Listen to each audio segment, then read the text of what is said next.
वर्मा सरकार स्नातक क्लासेस आप लोगों का स्वागत करता है। 10वीं कक्षा का यह पहला वीडियो है जो गणित में हमने बनाया है। ये त्रिकोणमिति के अनुप्रयोग पर आधारित है। इस चैप्टर में हम जानते हैं कि किसी दूर की वस्तु की ऊंचाई और उसके दूरी एक कोण के माध्यम से कैसे निकालते हैं हम। तो इसमें हमने ली ऊंचाई और दूरी का, ऊंचाई और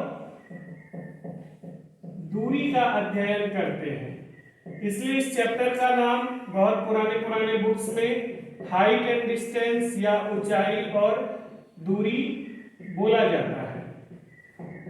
ये एक ऐसा चैप्टर है जिसमें दो कोण का खेल है। एक है उन्नयन कोण, जिसकी अंग्रेजी होती है एंगल ऑफ एलिवेशन, और ये दूसरा है अवनमन कोण। अवनमन कोण, एंगल ऑफ डिप्रेशन। इन दो कोणों के खेल पर यह पूरा चैप्टर आधारित होता है। ये दो कोण जो विद्यार्थी समझ जाएंगे, खासकर हमारे क्लास में जो दो कोण समझ जाएंगे वो अपने आप में बहुत अच्छे से इस पूरे चैप्टर को बना सकते हैं। देखिए, ये उन्नयन कोण यानी उठा हुआ कोण और अवनमन यानी कि झुका हुआ कोण, ये क्या है? जब आप या कोई भी ऑब्जर्वर, जिसको हम लोग दूसरी भाषा में प्रेक्षक कहते हैं, ये आप समझ लीजिए, थोड़ा सा फिगर हैंड मेरा खराब है लेकिन फिर भी आप इसको समझिए कि ये कोई ऑब्जर्वर है जो किसी समतल पर खड़ा है। इसी समतल पर एक मीनार भी खड़ी है। मीनार, कोई टावर, कोई हाउस, कोई सीढ़ी, कुछ भी खड़ी हो। तो ये जो ऑब्जर्वर है, ये जो प्रेक्षक है, ये जो प्रेक्षक है, यह अपनी सीधी रेखा में कुछ दूरी तक देख सकता है। ये जो सीधी रेखा में देख सकता है, इसी को दृष्टि अक्ष कहते हैं। ये दृष्टि अक्ष हर एक के साथ होता है, आपके साथ, मेरे साथ, कोई भी ऑब्जर्वर रहेगा, कोई भी प्रेक्षक रहेगा, उसके साथ होता है। और जब इसको इस मीनार का सिर देखना हो तो इस ऑब्जर्वर को अपनी आंखें उठानी पड़ती है और यह इस तरह से अपने मीनार के सिरे को देखता है। अगर आप इसको O मान लीजिए, इस मीनार के सिरे को A मान लीजिए, यह B है और यह C है, तो आप देखिएगा कि दृष्टि अक्ष और मीनार के सिरे को देखने के लिए उठाए गए आंख की रेखा के बीच में एक कोण बनता है। एक कोण जिसको हम लोग जनरली थीटा कहते हैं। फिर आप क्लास में जिस तरह से सवाल पूछते हैं, सर थीटे का है बोलते हैं, अल्फा ने बोल सकते हैं, बीटा ने बोल सकते हैं, तो फिर वही बोलेंगे। क्या आप इसको कुछ भी मान सकते हैं? थीटा इसलिए माना जाता है, जिस तरह से अपने समाज में एक सामूहिक रूप से महिलाएं नाक पर से सिंदूर तब लगाती हैं जब कोई फंक्शन होता है। अक्सर लोग नाक पर से सिंदूर लगा के नहीं घूमता, तो इसीलिए सब लोग थीटा लिखता है, तो हम लोग भी थीटा लिखे एंगल को, कि थीटा ये जो कोण बना, यही कोण उन्नयन कोण कहलाता है। उन्नयन कोण, क्योंकि यह दृष्टि अक्ष और ऊपर से बनता है। इसके लिए दृष्टि अक्ष को इस तरह से घूमना पड़ता है, उठना पड़ता है। उठा, उन्नयन, उत जोड़ नयन, यानी कि उठा हुआ नयन।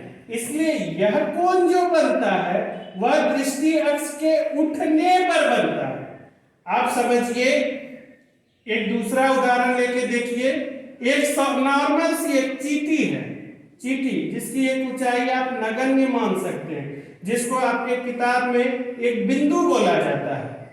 एक बिंदु से किसी मकान के सिरे का, ये मकान है, एक बिंदु से किसी मकान के पैर की दूरी, इस पैर की दूरी 8 मीटर है और इस बिंदु से मकान के सिरे का उन्नयन कोण 60 डिग्री है, 30 डिग्री है, 45 डिग्री है।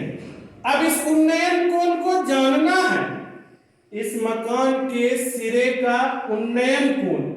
तो इस बेचारे को, इस जो बिंदु है, यह तो अपना इस सीध में इसके पैर को देख रहा था, इसकी क्या हैसियत थी कि मकान के सिरे को देखे, लेकिन आज इसको देखना पड़ रहा है। तो इस देखने में सहायक कोण, तो ये जो कोण बना थीटा, जिसका मान आपके सवाल में दिया हुआ रहे 45 डिग्री, 30 डिग्री, 60 डिग्री, जो दिया रहे, तो यही है उन्नयन कोण। किसी बिंदु से किसी मकान के सिरे का उन्नयन कोण 30 डिग्री है, तो मकान तो बेचारा अपने जमीन पर 90 डिग्री पर खड़ा ही रहता है। तो आप देखते हैं कि यहां पर एक समकोण त्रिभुज बना, यही 45 डिग्री उन्नयन कोण कहलाया। ठीक है, उन्नयन कोण के बाद हम लोग अब चलेंगे अवनमन कोण की ओर। अवनमन कोण में आइए देखते हैं, आइए हम लोग अवनमन कोण के बारे में जानते हैं। ये अवनमन कोण क्या है? अवनमन कोण, अवनमन कोण क्या है कि जैसे कोई व्यक्ति या कोई प्रेक्षक किसी मकान पर खड़ा है, किसी मकान की बालकनी में अपना खड़ा है बेचारा, ये जमीन है, इस पर ये जो ऑब्जर्वर है, जो वहां पर अभी वो था और यहां पर आया, और ये जो बेचारा ऑब्जर्वर है ये अपना खड़ा है किसी तरह से। इसके सामने एक बिल्डिंग है जो खड़ी है। यह क्या कर सकता है?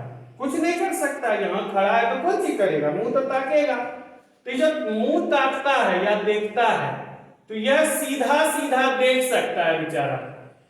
इसी को फिर हम बोलेंगे दृष्टि अक्ष, बोले दृष्टि अक्ष बोल दिए। तो जब यह दृष्टि अक्ष हुआ और इसको इस पैर को देखना है, इस पैर को देखना है, तो इस पैर को देखने के लिए इसे अपनी नजर को झुकाना होगा।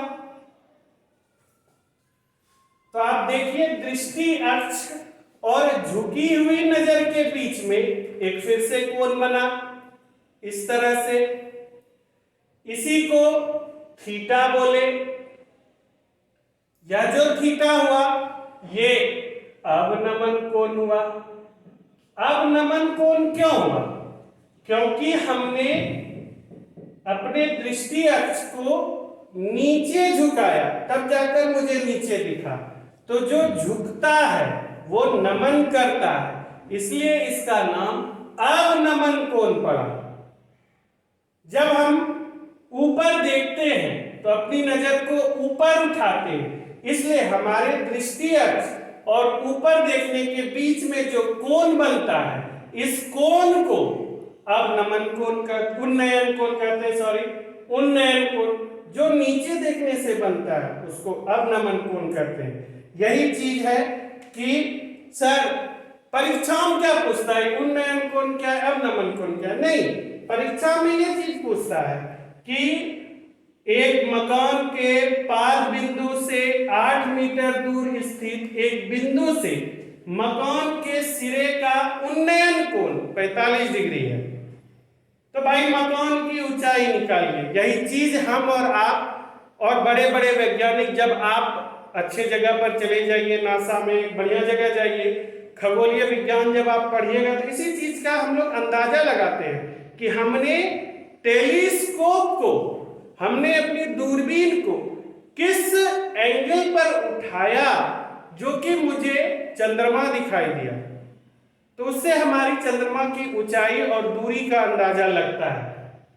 तो इसी तरह से अवनमन कोण क्या होता है? अवनमन कोण का सवाल कैसे पूछा जाता है कि भैया बोले राजकुमार, एक टावर है, एक मकान है, एक टावर और एक मकान है। इसको टावर को आप मीनार बोलिए और यह मकान है। अक्सर लोग देखते हैं कि मीनार की ऊंचाई अधिक होती है, मकान की ऊंचाई कम होती है। तो आपसे क्वेश्चन पूछता है कि एक मकान है जिसकी ऊंचाई 3 मीटर है, इस मकान के सिरे से, इस मकान के सिरे से इस मीनार के पाद बिंदु का, पाद यानी फुट पॉइंट, इस मकान के सिरे से मीनार के पाद बिंदु का अवनमन कोण। तो ये जो बेचारा मीनार मकान का सिरा है, यह तो सीधा देख सकता है, यह सीधा देख सकता है, इसका अवनमन कोण तो देखिए और समझिए, ये हुआ अवनमन कोण। बोलता है इस मकान के सिरे से इस मीनार के पाद बिंदु का अवनमन कोण 30 डिग्री है। ये होता है अवनमन कोण, 30 डिग्री है। तो मकान से मीनार के बीच की दूरी ज्ञात कीजिए, जो दूरी है, इस दूरी को ज्ञात कीजिए कि मकान और मीनार के बीच में कितना दूरी है। तो इसको ज्ञात करने के लिए हम और आप क्या करते हैं, हम देखते हैं, हमने 6, 7, 8, 9, 10 अब इतने दूर तक आ गए कि ये दोनों पैरेलल लाइंस हैं। एक तो जो हमारा दृष्टि अक्ष है और एक जो ये हमारा बेस है, ये दोनों दृष्टि अक्ष और आधार दोनों समानांतर रेखा है। समानांतर रेखा को एक तिर्यक छेदी रेखा काट रही है। तो जितना बड़ा ये कोण है उतना ही बड़ा ये कोण है। आज आप होते तो साथ में रहते तो हम पूछते ये दोनों कोण का है बराबर हुआ, तो आपका जवाब होता, कुछ लोग बोलते कि सर ये दोनों सर एकोणतर कोण है, इसलिए यह भी 30 डिग्री होगा। तो ए बी मकान था बेचारा, सी डी मीनार था। तो जब दोनों मिले ये 30 डिग्री हुआ, 30 डिग्री है तो दूरी निकालिए। तो आप जानते हैं ये कोण 90 डिग्री होगा। तो आप लिखते सर त्रिभुज ए बी सी में। इस तरह से हम चलेंगे। अपने अगले वीडियो में हम आपको बताएंगे कि इस दोनों के बीच की दूरी कैसे निकालते हैं। फिलहाल आपकी जानकारी के लिए यह काफी है कि उन्नयन कोण और अवनमन कोण क्या चीज है, आपको समझ में आया। ये अवनमन है, जब हम किसी चीज को झुककर देखते हैं तो हमारे दृष्टि अक्ष और झुककर देखे गए अक्ष के बीच में जो कोण बनता है वह अवनमन कोण। जब हम ऊपर देखते हैं तो उन्नयन कोण, तो इसका उल्टा भी हो गया। अवनमन कोण बन रहा है तो नीचे देखेंगे, उन्नयन कोण बन रहा है तो ऊपर देखेंगे। ऊपर देखे तो उन्नयन कोण बना, नीचे देखे तो अवनमन कोण बना। यह प्योरली आपको जिस तरह से हम क्लास में पढ़ाते हैं उसी तरह से पढ़ाए हैं। इसका कुछ लोग मजाक उड़ाए से मुझे कोई फर्क नहीं पड़ता। आप जितने लोग हैं जो हमसे जुड़े हुए हैं क्लास 10th में, अगर उनको सेटिस्फैक्शन, इससे संतुष्टि नहीं होता है तो आप विश्वास रखिए कि लॉकडाउन के बाद जब लॉकडाउन खुलेगा और आप लोग सब आइएगा तो हम इसको दोबारा भी पढ़ाने का कोशिश करेंगे। आप जानते हैं पिछले साल का भी सब लोग जान रहे हैं कि हम मैथ को 2 बार 3 बार पढ़ाते हैं। आपको भी पढ़ाएंगे, पढ़ा सकते थे, इस बार आपको ज्यादा समय देना होगा औरों की तुलना में, और हम इसको फिर पढ़ाएंगे। लेकिन अभी फिलहाल आप जो घर में बैठे हैं, आप इसको पढ़कर उन्नयन कोण और अवनमन कोण आसानी से समझ सकते हैं। ठीक है, आप घर पर रहिए, सुरक्षित रहिए, मेहनत करते रहिए। आगे के वीडियो में हम आपको बताएंगे कि कैसे इस उन्नयन कोण और अवनमन कोण का प्रयोग करके हम अपने सवालों को हल करते हैं। धन्यवाद।